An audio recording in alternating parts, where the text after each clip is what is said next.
Hi, and welcome to HRS 5100, Introduction to Assistive Technology. Of course, you know by now that I'm Carmen DeGiovane, and I'm putting together a series of videos with the help of the Office of Distance Education and E-Learning and the School of Health and Rehabilitation Sciences. So for this week, I'll talk a little bit about the Super Bowl. We're in that bye week in between the conference championships and the Super Bowl.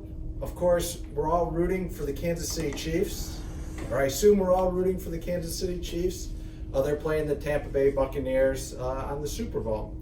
So I hope you enjoy the football game. A few of you knew about the New Girl episode where Winston uses a wheelchair. So somebody actually sent me a link to a website that, based on answering a couple questions, you get associated with a specific character. Can you guess what character I was associated with? Yeah, it was Nick. So not too surprising there. I think that aligns with my personality, at least for the most part. So it was great to see all the activity and the discussions. I'm really enjoying going through them. I appreciate the posts and the discussions, and I appreciate the job the moderators are doing throughout the course. As I mentioned last week, please check out the posts or check out the prompts and questions and respond to them from the moderator standpoint. This will really help you better understand the ideas behind the assistive technology assessment variables. And why is that important? Because we have a video quiz coming up this week. So you'll be applying those same AT variables in the video quiz. So that'll be coming this week, and that's only for the undergrad students. However, for the grad students, check out the case study. I posted the case study. You'll be using the AT assessment variables as part of your case study.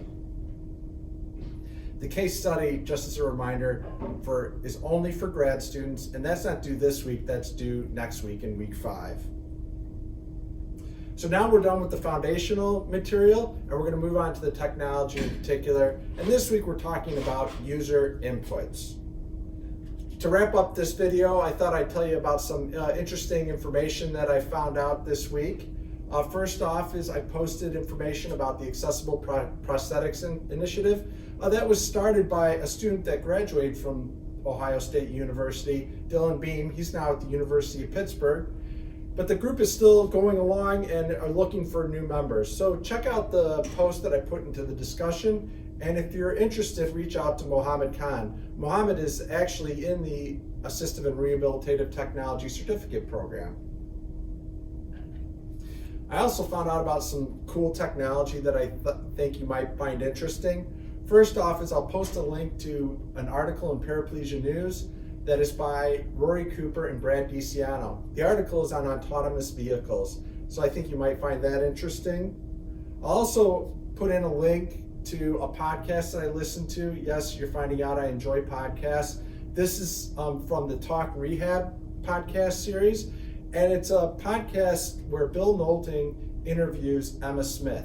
Emma is an occupational therapy that grew up in Canada, got her OT license, or I think it's that she's registered in Canada, and then went on to get her PhD in rehabilitation science and is now working in Ireland and is really working in the international field. So it's a great podcast, a lot of great information about a young professional, young researcher in the field in terms of Emma Smith and her background, and then information about RESNA and the Assistive Technology Professional Certification.